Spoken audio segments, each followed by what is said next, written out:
Mga ka-G, nakita natin sa gospel si San Jose na naharap sa isang napakalaking sitwasyon.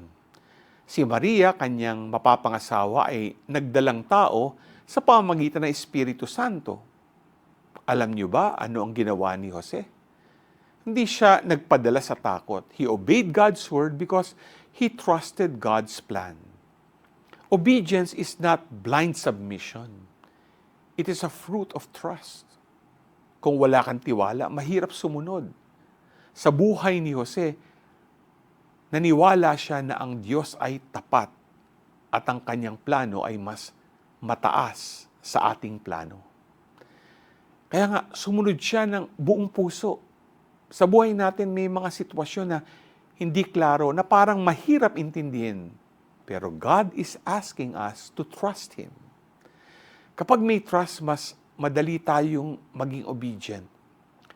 And when we obey, we also become part of God's bigger mission, just like Saint Joseph, who became part of the story of salvation. Handa ka bang maging katulad ni San Jose? G ka ba?